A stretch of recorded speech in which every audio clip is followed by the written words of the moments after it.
Hey everyone, I'm Tristan Harris. And I'm Aza Raskin. Welcome to Your Undivided Attention. So earlier this year, there was a study from Harvard Business Review that found that the number one use case for ChatGPT is therapy and companionship. And that means that around the world, millions of people are sharing their inner world, their psychological world, with AI systems. Things that they wouldn't necessarily share with their loved ones or even a human therapist. And this is creating a whole new category of human computer interaction with the potential to reshape our minds and really just the socialization process of humans at large in ways that we don't even understand. So this is essentially a mass experiment, one that's never been tried before, run across the entire human population, or at least over 10% of the adult population of the world. And so far, the results of this experiment are not looking good, actually abysmal. People have lost their jobs, ended marriages, been committed to psychiatric wards, and in some of the most extreme cases, they've committed suicide. This phenomenon has been labeled AI psychosis, but it's a little bit misleading because underneath this label is actually a huge spectrum of harms that we're only beginning to understand. And if you listen to the people that are building this technology, they tell you, these are just a couple edge cases, and if we can prevent those edge cases, then we are totally fine. But if we learned anything from social media, it's that this assumption is catastrophically wrong. What we're seeing is the creation of an entirely new economy, not an attention economy, but an attachment economy that's been built to exploit the deepest parts of our human psychological infrastructure. And like the attention economy, the incentives of this new system are going to have profound impacts on all of us. So in order to understand those effects, we have to ask a deeper question. What are the actual psychological mechanisms at work here? How does a normal conversation with an AI companion turn into something that reshapes someone's grip on reality? And what does that tell us about vulnerabilities in our underlying human psychology? The kinds of vulnerabilities that we've never had to name before because technology has never been able to exploit them before, especially at this kind of scale. Our guest today has analyzed dozens of these cases of AI psychosis, not just reading the news stories, but examining the actual transcripts of conversations between people and AI, or interviewing some of them. And what he's found is that this isn't just a few vulnerable people having psychotic breaks. It's what happens when fundamental aspects of human psychology, our attachment system, the way we bond with others, are systematically hacked at scale. Dr. Zak Stein is a researcher, an author, and futurist who spent his career examining the psychological dimensions of education and human-computer interaction. His background is in education and childhood development, but he spent the last several years documenting the rise of AI-related psychological disorders. So today we're going to explore that. Zak, welcome to Your Undivided Attention. Thank you, gentlemen. It's good to be here. So let's just sort of start at the top. How did you first become aware that something was happening with these AI companions and mental health? Let's see, it was probably May of last year. As an educational psychologist with an interest in technology, I was looking at the history of educational technology for a long time. And the ambition there has been to replace teachers more than to help them be better teachers. This is way back. So I've been speaking a little bit about that after the release of ChatGPT because I was seeing, oh my God, they could actually replace the teachers with something if this started to get better. But because I was talking about it, I started to get emails from people who were trying to convince me that the machines were awake and aware, that they had intimate relationships with them, that they were themselves becoming like kind of spiritually enlightened through relationship with these beings. And these were people with PhDs, and the emails were completely cogent. One of them had like 500 pages of transcripts attached that were this long duration interaction between them, and it was both Grok and ChatGPT and Gemini. It was across multiple systems. They had reawoken the same thing. And it was disturbing. As a psychologist with some knowledge of how the technical systems work and some knowledge of the susceptibilities of the human hardware, my reaction was, my goodness, this person has fallen into some type of delusional state as a result of the deeply anthropomorphic technology. So then I started just going to Reddit and Twitter and online, and I started gathering examples, catching up to the already existing market for artificial intimacy, and then realizing that with the release of the LLM-based models, it was going to be much worse than attention hacking. And so I started to think about attachment hacking.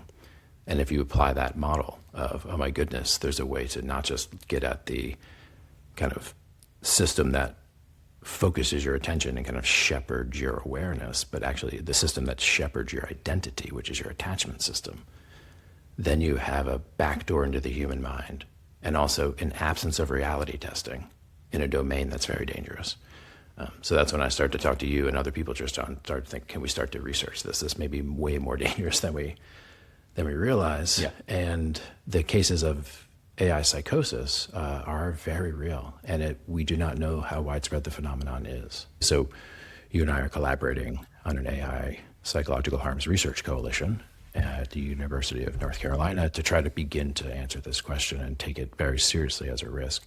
Even if it's a small number of people, it's still a devastating problem. So the idea that, it's an aberration or kind of outlier doesn't make me not want to find a way to stop it.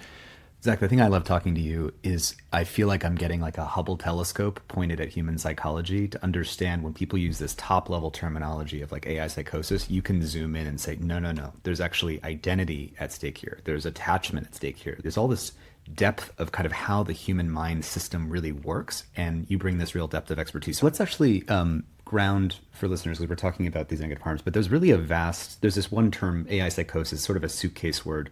Underneath that, there's this whole spectrum of things that are actually happening. What are the things that are really damaging, Zach, that we're actually seeing? Could you give some examples of people, actual cases, phenomena that we're observing through human, living experiences? Absolutely. Yeah, AI psychosis made the headlines because AI psychosis is the most disturbing and most extreme possibility. So I'll talk about that first, and then I'll go down and get into some other ones.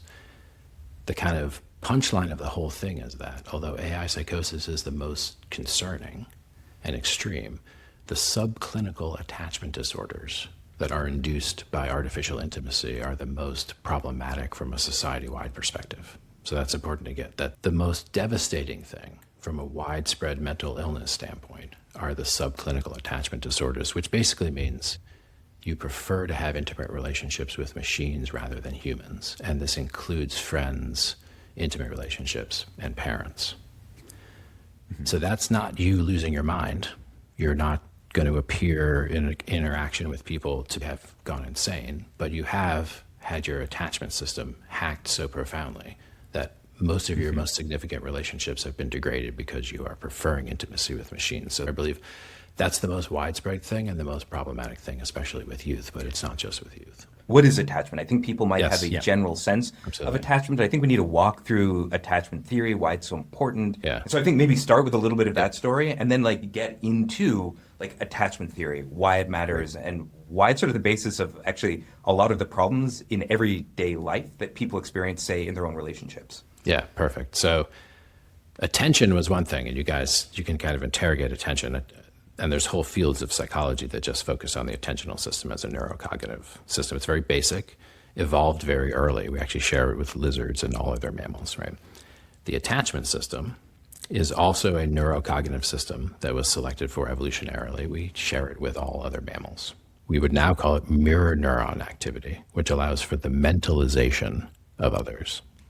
And it allows you to live, it allows you to survive. So I'm starting with the most basic example because the attachment system is not you can have it or not have it working well. The attachment system is foundational to survival, similar to, can you pay attention?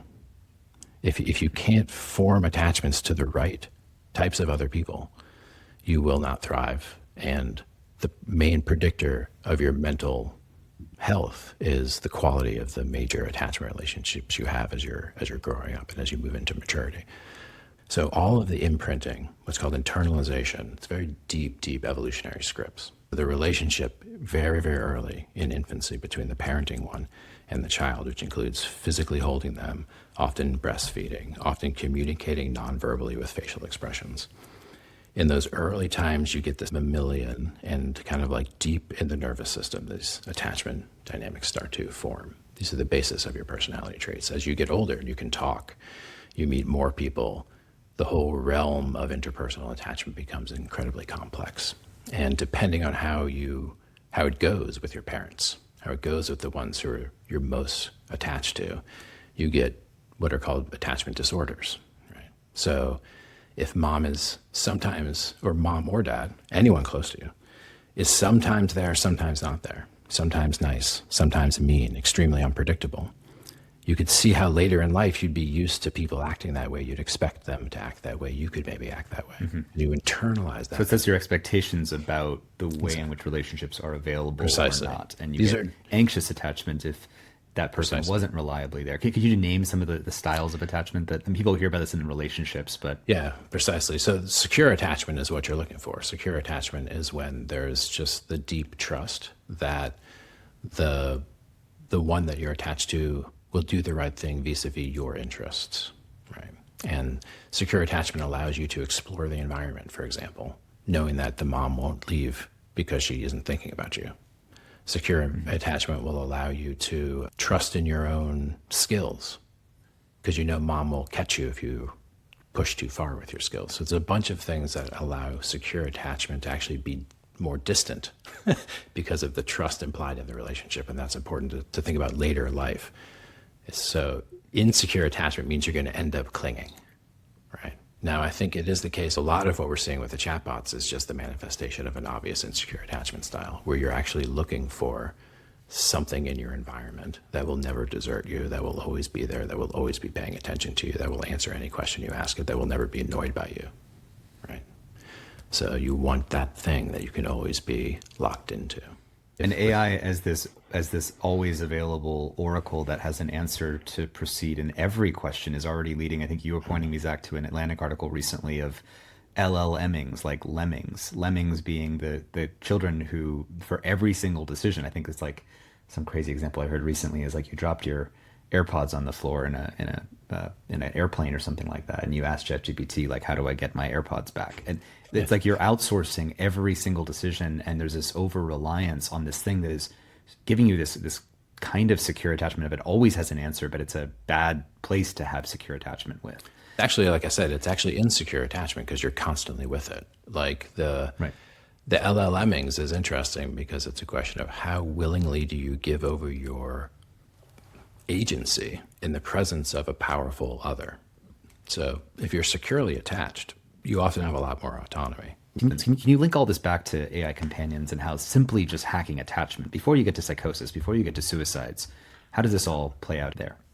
Yeah, so one of the things that occurs, is, especially as you grow up, you're 5, 6, 7, 8, 9, you're using language with the people you're attached to.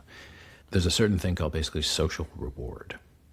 All right, so this is, you ask mom a question, she answers it. It's about your behavior. Am I a good boy or a bad boy? Right? Is this a good thing to do, a bad thing to do? Am I like you or am I not like you, mom? A whole bunch of things start to kick in, which provide for you the resources to make sense of yourself, basically give yourself an identity. So the basic mechanism by which attachment hacking happens is the replacing of actual human social reward with simulated social reward. So basically, when I go up to mom and I ask her a question and I say, you know, I did this at school today, and I'm looking at her face to look at her eyebrows and her facial expression to see is she mad or is she happy.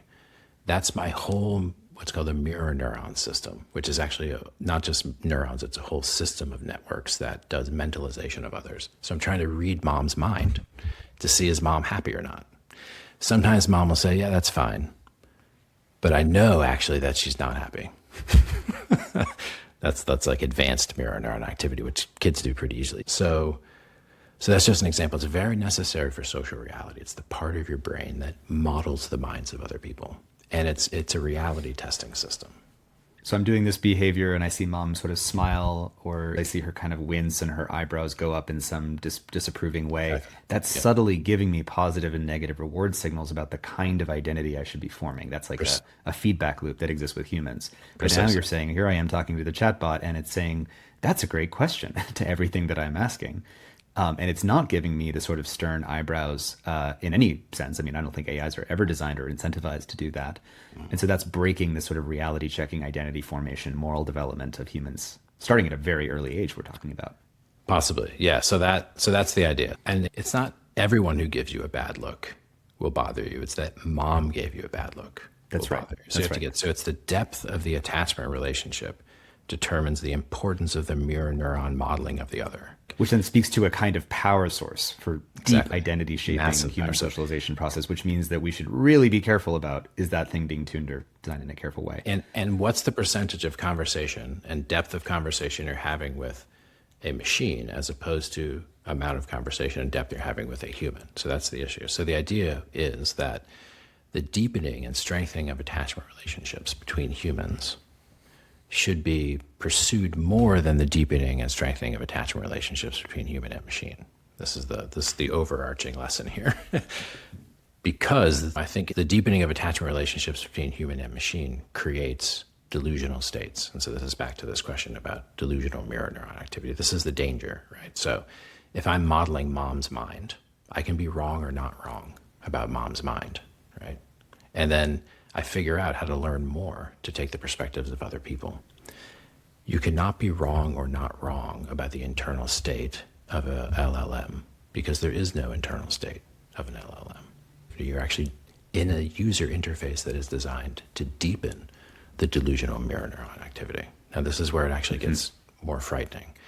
If you look at psychosis and schizophrenia and you just look at the academic papers that are starting to relate the role of the mirror neuron system in schizophrenia and psychosis, you see that the dysregulation of that system is actively involved.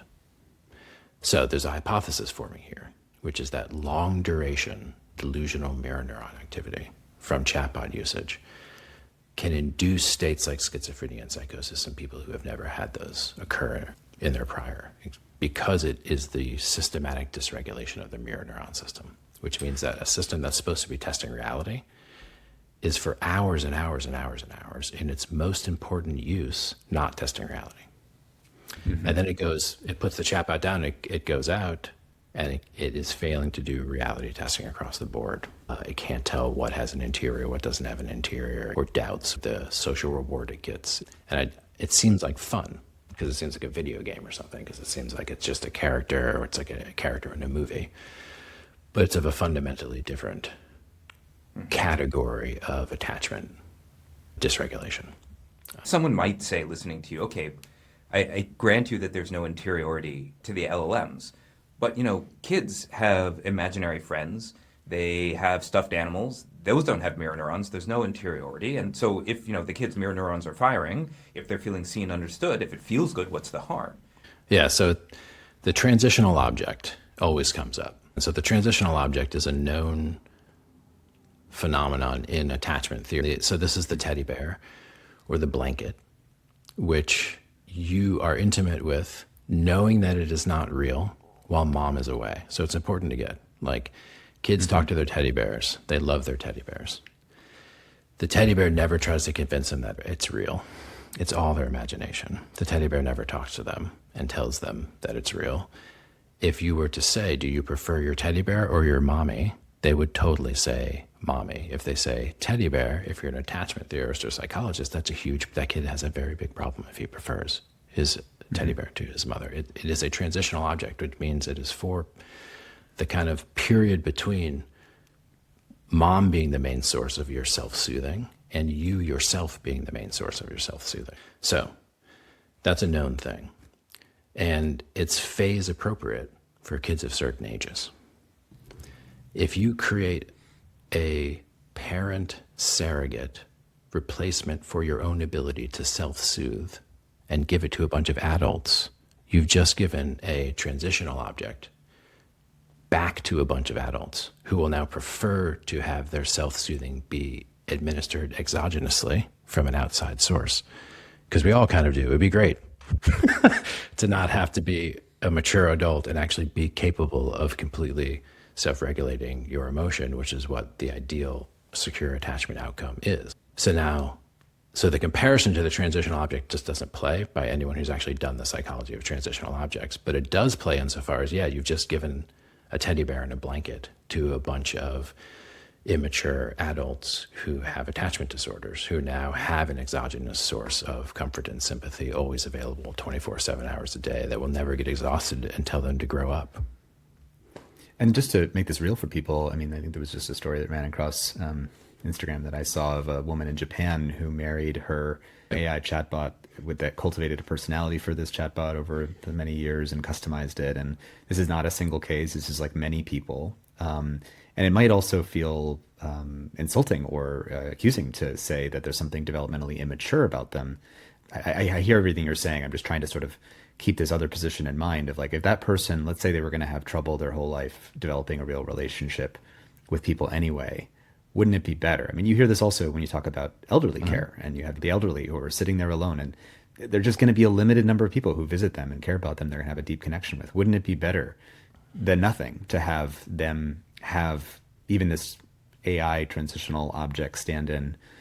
I mean, different cases. And again, I preface this by saying there's a loneliness epidemic and a mental health epidemic. And so that's the preface has to be that. And then the preface is always, as a psychotherapist or a clinician, compassion. So that's the default thing. But we also need to be realistic about what the norms are that we want to set for what it means to be an adult, right? And so it is a complicated question. Now, one thing I'll say is that we have existing standards by which we judge mental illness, right? So many people will say, like, beyond a certain point, depression is bad. And they'll say beyond a certain point, like, lack of reality testing is bad. That's why we're concerned about psychosis, right? So beyond a certain point, certain types of attachment dysregulations are bad. So when we go and look at someone who is in a long-term relationship with a machine, rather than trying to find a way to be in a long-term relationship with a human, sometimes that will lead to better outcomes across those things I factored. Mm-hmm. Sometimes it will not. In a case where, for example, you replace your friends who were human, who would still like to hang out with you, who now you prefer to confide in a chatbot instead of them, that seems to be a loss just from a psychological health standpoint, right? Insofar as you come home from school and something awesome happened and you want to tell your chatbot rather than your parents, that's a problem. It's not about pathologizing people. It's about, what are the existing standards by which we talk about what's a healthy thing. If your kid had a new best friend that you never got to meet, that was massively empowered by some corporation, that they hung out with till all hours of the night because they were in bed with them, that they told things they never told you, do you have a problem with that if that was a kid? It's literally a commodity they're interacting with instead, and it seems to not worry us as much, and we actually might think it might be a good thing because it stops them from being lonely. It's actually an abusive relationship that they're trapped in with a corporate entity that has hacked their attachment. Now, it's different when a full-grown woman decides of her own volition to live a healthy life, and that healthy life includes having this unique relationship with a machine. But otherwise, her son and her ex-husband and her mother and all the people in her life are like, wow, she's a great person. Like, she's attentive to us, she works hard, all of that stuff. Right. There wasn't some shift in her life as she developed this relationship that pulled her away from them and into this world where now they can't understand her, and now she doesn't even have the same job or the same networks of friends or any friends. Right. So it's a question of how are we weighing what's actually occurring here in the different cases. And I can imagine cases, especially when you're looking at maybe extreme trauma or neuroatypicality or other cases where along those measures you could have improvements as a result of, short duration simulated intimacy, right? Mm-hmm. But long duration, multi-year relationships that replace other human relationships that are actually sold to you as a commodity. That's the other thing. Because what if next month, now it's $20 a month to get your girlfriend? So the commodity fetishism thing is also like front and center in it. What strikes me about this a little bit is, I know people in Silicon Valley, these are friends of mine who were early at some of the tech companies of the late 2000s. And, they are super excited about the possibility of AI therapy and noting the ways in which it has been helpful to many people. And there's a parallel to this conversation that reminds me of, in the early 2000s, we thought giving everybody access to information at our fingertips, having Google search would lead to the most informed, most educated, like we're going to unleash this sort of new enlightenment of, everybody having access to the best information. And we have the worst test scores and the worst critical thinking in generations. And there's something about like the optical illusion of the thing that we think we're giving ourselves, versus what we're actually going to get. And there's a very similar thing here where it seems like we're about to get everybody the best educator, tutor, the best therapist, the best AI companions. They're going to be, the wise friend or mentor you didn't have that's going to give you the wisdom that we all wish we had that person in our lives. But instead, what we're going to have is the most mis-socialized, attachment disordered population in history. And I feel like it's just important to call that out, that in the past, we've gotten this wrong where it looked really, really, really good. And we have, social media is going to connect the world. We now have the most lonely generation in history. How's that doing for the most connected? And so I think it's just important to note how many times we've gotten this wrong. And the reason I'm so excited about this conversation with you is it's about giving people a deeper sense of what's underneath this new set of dynamics we're about to introduce into society.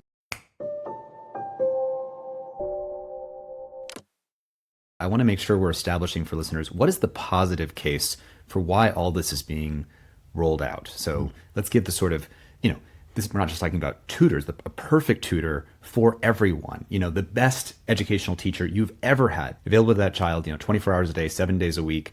We're not talking about just democratizing therapists. We're talking about the best human therapist that is actually, people feel safer sharing their most intimate thoughts, things that they wouldn't even share with a real therapist. Therefore, they'll get even more benefit. They'll heal more of their traumas. And this will be available for everyone. Before, only a small fraction of the population could afford therapy.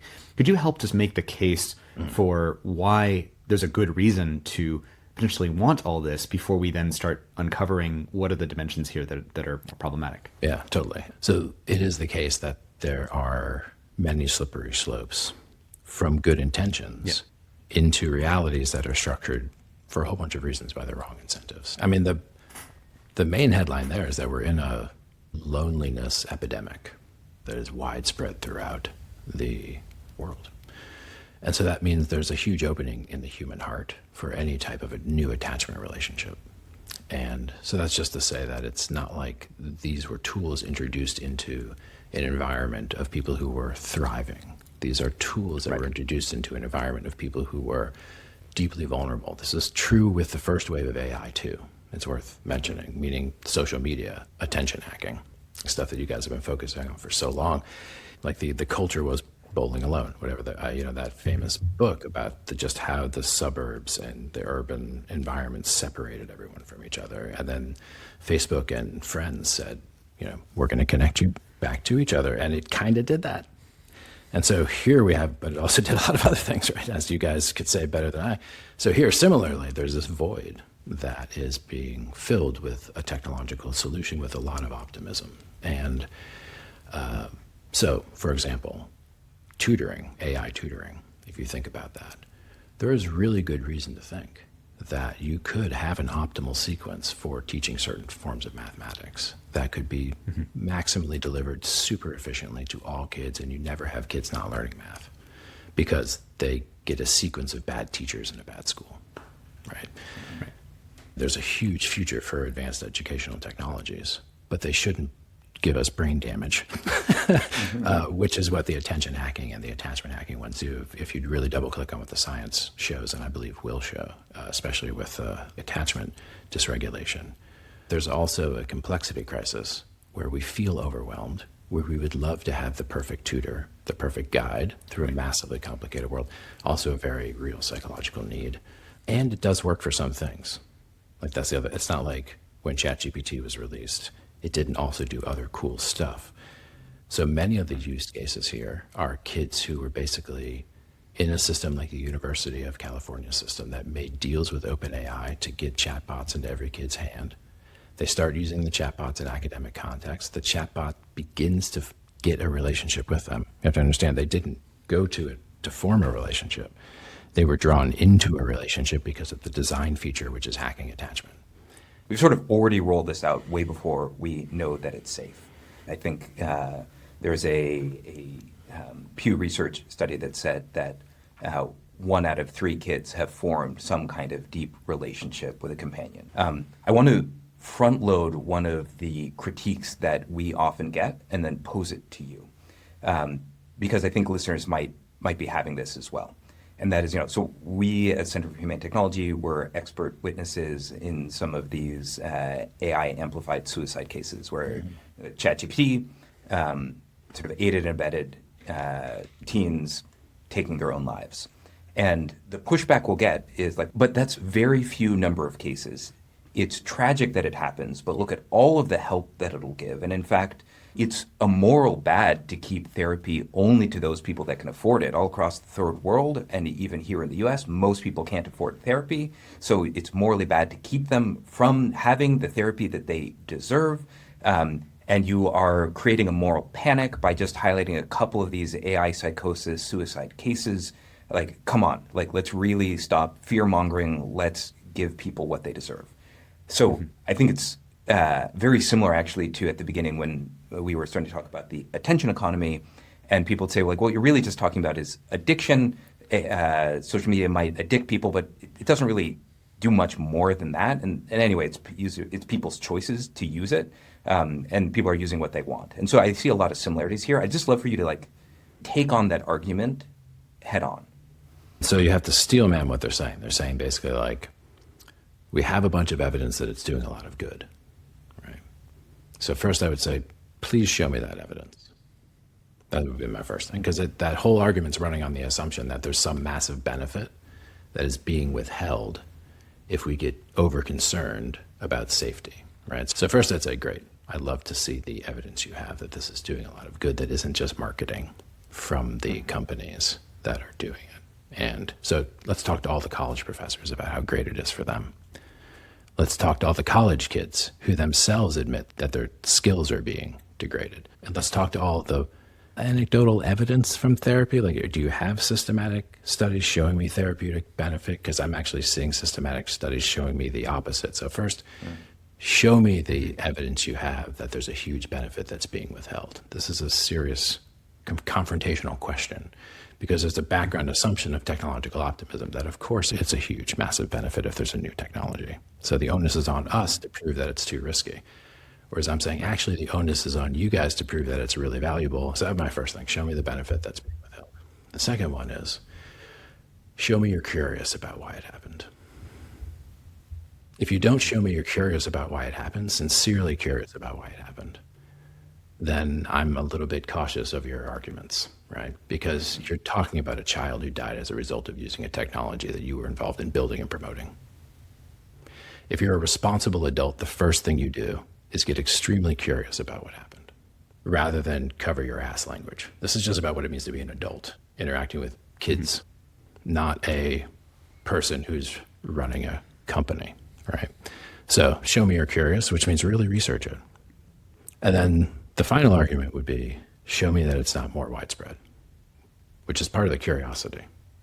Right? You're telling me that the benefit is not anecdotal, but the harms are anecdotal and limited. So I'm actually showing you, like, let's have a real conversation about where the evidence lies. And just to put meat on the bones of that for a moment, David Sachs, who's President Trump's AI czar, has said he's heard about AI psychosis, but he believes it's a moral panic. This is just amplification of a few edge cases. You also hear the argument that these are people who are already predisposed to psychological disorders. And so, look, we have a crazy population. If you give people AI, you're going to get an amplification of what's already there. Can you just respond to that directly? Again, that could be the case. That's why we're opening up the AI Psychological Harms Research Coalition. Like, from a national security standpoint, and from a labor market standpoint, you don't want mass psychosis. If by chance this thing is actually causing, subclinical attachment disorders and more widespread psychosis, that's a huge risk, especially if you're concerned about things like national security and the economy.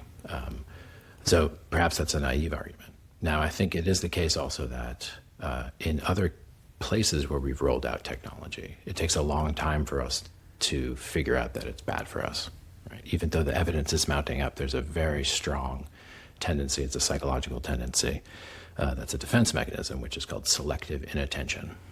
Right? So one of the ways that you maintain your self-esteem is by selectively not attending to certain phenomena that are actually in your field to attend to. And it's not that you're trying not to attend to them, it's that you're subconsciously, systematically not attending to them. It's ubiquitous. And so if you have a lot of vested interest in the success of a particular thing, then you will have a lot of susceptibility to have selective inattention towards the negative outcomes of it. It's a bias. So if you know that, then you should be more curious, not less curious, because you know that your bias is to see it as a good thing.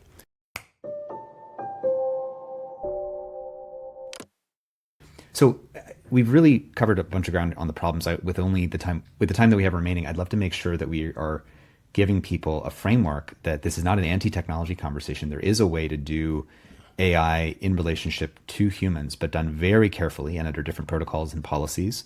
And I'd love to cover that. And I also want to make sure we cover if someone knows someone or has a loved one who's experiencing AI psychosis, what should they do? So let's start with, how should we do this differently, Zach, if we were to be wise about this humane version of this technology rollout? So yeah, simple measure would be, does the thing increase your attention span or decrease your attention span? So it's similar like going to a store to buy food. If I'm going to a store to buy food and I want to eat healthy, then it means the food that I'm interacting with should improve my health rather than degrade my health. Now, we all know that I can go to a store and I can buy food that I'll eat and I'll feel like I've eaten something, but over the long run, it will degrade my health rather than improve my health. And we can all agree that if everyone eats food that only degrades their health, that becomes like a society-wide problem because now no one is healthy. So similarly here, if a technology interfaces with your attachment system, it should improve the quality of your attachments rather than degrade the quality of your attachments with humans, right? So that said, I believe there's a huge design space for technology that actually improves your attention and improves your attachment, right? So when I started thinking a lot about educational technology and I didn't want to replace teachers, I don't want to replace teachers. What I want to do is make technology that improves teacher-student relationship. So one good design principle is, does your technology bring people together and improve the quality of the relationships where they have when they're together? You think that's like a squishy problem, but it's actually a really interesting technical problem that involves all the same psychometric backends that we're using to capture attention and attachment and keep people apart from each other. We can use the same psychometrics to figure out who exactly are the people who should be talking to each other and would totally hang out and it would be fun. Or people who should meet because it would be good for them because they decided they wanted to learn about perspectives that are different from their own. So any number of things that would basically self-organize groups into pop-up classrooms and pop-up therapy sessions and other things. It would be relationship maximizing technology. And in that context with a pop-up classroom, the teacher is scaffolded by generative AI for curriculum and conversation and all this stuff. So it's not that it doesn't even include generative AI. It's just not replacing human relationship by hacking attachment, and it's not degrading human minds by hacking attention. So that's a big space. So for tutoring systems, and I'd rather call them tutoring systems than tutors, you can think about a whole bunch of principles that would actually be super valuable.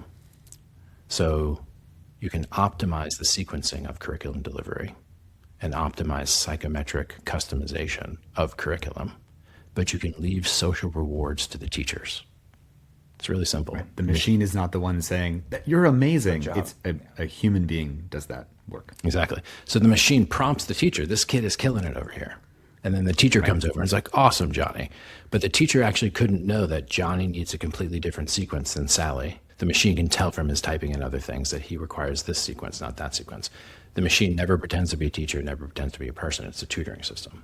And it's a domain-specific one. It just teaches math. You have to go to another thing to get like history. One's completely different design. Well, this is one of your other principles, is that the AI tutoring system is not trying to be an oracle that's also at the same time getting your deepest thoughts and who you have a crush on and what you should do about talking to them or not. Yeah. It's narrow. When you say narrow, it's a narrow domain of just trying to help you with math. And Yeah. there's a different thing you go to when you do something else. Yeah, unfortunately, from the perspective of making saleable and sticky commodities, if you don't want to hack attachment, it means the machine has to be more boring than people.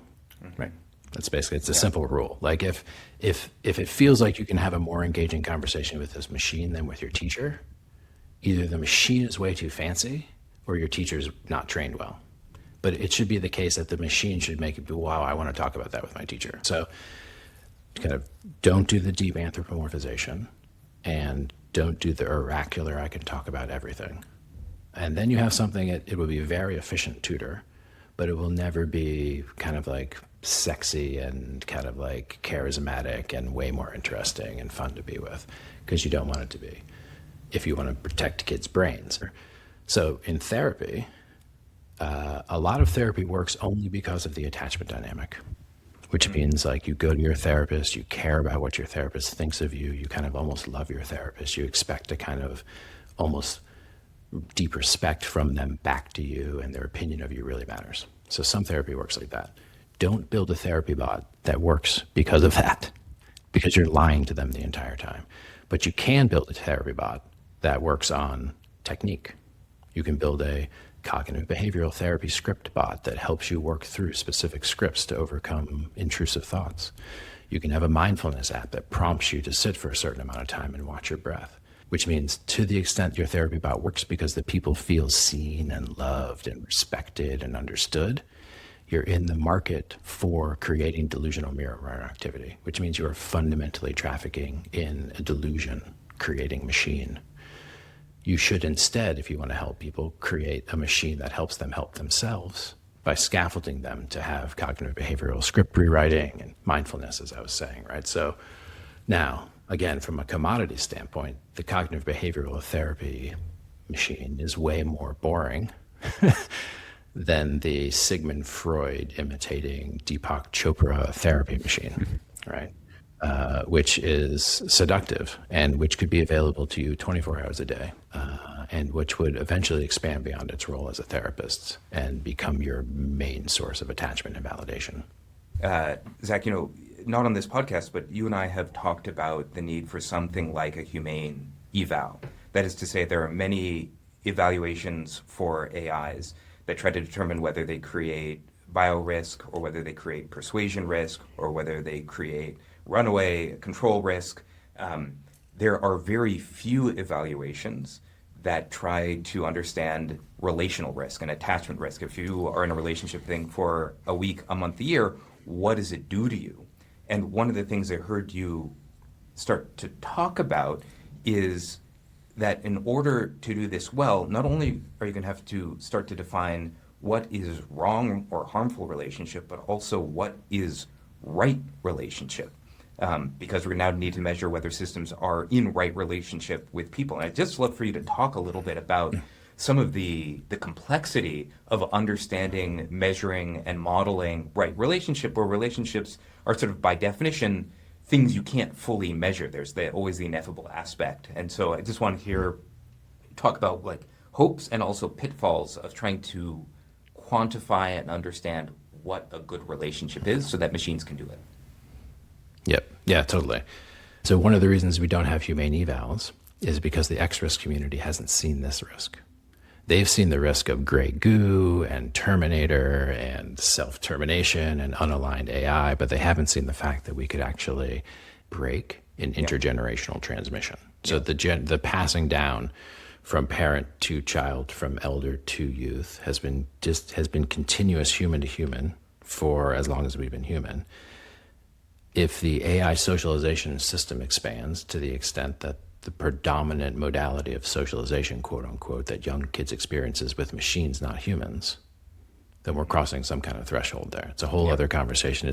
So sometimes in the groups that I work in, we talk about the death of our humanity rather than the death of humanity, right? Which is the destruction of the continuity of intergenerational transmission as a result of offloading socialization to machines. Now, it wouldn't appear at first as a catastrophe the way that some of the other ones would, but it would be very clear that the generation raised by machines can't understand itself as part of the same moral universe as the generation that gave birth to it, right? So it's a very complicated problem. So that means that we totally need a way to predict the way advanced technologies will affect the human psyche, especially ones that are anthropomorphic, where the user interface is as intimate as these user interfaces are. And so on the topic of sanity, just to now close the loops here, for people who know someone who has experienced AI psychosis, they feel like they've lost their friend or loved one because they're now just spewing stuff about how their AI is conscious, or they've solved quantum physics, or they've developed a new theory of prime numbers. I don't mean to diminish it. It is a very serious thing that people are facing. What are the best strategies you found for helping a loved one when that's showing up? Yeah, so in terms of people who know people who are suffering, or if you're suffering yourself from something that feels like an attachment disorder or worse as a relation to the chatbot, it is worth saying that this is novel territory and research is needed. So I could kind of like give some stuff, and maybe I will. But the first thing to say is, one of the reasons we're launching the AI Psychological Harms Research Coalition is to figure out how to do therapeutics. Ultimately, we want to figure out how to legislate and design correctly, but we also have to figure out how to provide therapeutics. So I'll say a couple of things. One is that attention hacking is a lot more like getting addicted to a substance. Attachment hacking is a lot more like being in a bad relationship. Mm-hmm. So you have to think, is this an addiction thing? Like attention hacking, where really it's just stay away from it for a long time, reboot your dopaminergic system, recalibrate the way you get social rewards, and you won't get kind of stuck, and your brain will actually kind of heal in a sense. This is different. It's not a matter of just detoxing from a short-circuited dopaminergic cycle, right? This is about having a profound attachment. So this is similar to like talking someone out of they're in a bad relationship with a boyfriend that they should not be in with. It's about how do you take someone who's in a deep, committed attachment relationship, make them realize the whole thing was an illusion, and step them out of it. It's a grieving process. It's a worldview changing process. In this case, it's also an attention thing because a lot of their attention was going there. It's an identity reclaiming process because the identity that someone's taken on is partially Correct. driven and co-opted Correct. by the social relations, like to rediscover their identity Correct. outside of now, them. the main advice to give, especially if you're with somebody, is mostly when you're with people in difficult states, it's important to keep the door open, which means don't get into a situation where you give them an ultimatum, or get into a situation where you dehumanize, or get into a situation where you have now cut off your ability to remain in contact with them. This is important now, unless you are at risk because they've become violent or something. But even though it's scary and even though you don't want to face it, it is often important to just stay in it with them long enough to keep the communication chains open. That's the first thing I say, because there's a tendency when this happens to get extreme and dismissive and to make demands and to try to make something like an intervention happen. But this is going to be something where you have to keep a relationship of trust and be able to slowly, like a cult deprogramming or getting someone out of abusive relationships, slowly reveal to them what the patterns of behavior were, slowly reveal to them the way they were getting played, provide more context, create distance. So you do want to have a long period of time where they're not in touch with it, but that won't be the same type of detox as it would be for attention, right? So for attention hacking. So this is me speculating and honestly just sending prayers and support to anyone who's struggling with this, because it is truly a difficult thing. I just want to say that while this conversation might sound really depressing to a lot of people to just sort of really hear the degree of the problem that we've been walking ourselves into, I actually find it hopeful because we can have this illumination of the areas of psychology that we need to be protecting. We can actually walk clear-eyed into saying we cannot just roll out mass attachment hacking at scale in ways that we already see the early warning shots of where this is going. This conversation is optimistic because it's showing us there's a different way we can do this. We can do tutoring differently. We can do education differently, therapy differently. And the wisdom is understanding what these underlying sort of commons is that we need to protect are in advance of having disrupted them. We didn't see that we were screwing up the attention commons of humanity before we just steamrolled and fracked the thing down to nothingness. And here we have the opportunity, even though we're encroaching on the attachment commons, there's an opportunity to kind of get this right. So Zak, thank you so much for this conversation, for coming on the podcast. And I really hope people check out all your work. It's really fundamental. You've got lots of other great interviews online where you go probably in other detail on other aspects. But grateful for what you're doing in the world and what you stand for. Thanks so much, Zach. Thank you, gentlemen. It's great to be able to speak to this with you guys. Hey, everyone. Thank you so much for listening to the show today. So if we're going to do something about this growing problem of AI-related psychological harms, we're going to need to understand the problem even more deeply. And in order to do that, we need more data. So if you or someone you know have had experience with an AI-related psychological harm, a family member or friend who's gone off the deep end from talking to AI, or someone with episodes of psychosis that you'd like to share, you can visit the website for AI Psychological Harms Coalition at aiphrc.org, which is overseen by researchers at the University of North Carolina at Chapel Hill. And the goal of this project is to really just better understand the problems that people are having with AI chatbots and what we need to look out for and ultimately better prevent. So we've also included a link in our show notes. And it's important to stress that this website is not a crisis support line. If you or someone you know is in distress, you can always call the national helpline in the US at 988 or your local emergency services. Thanks for listening.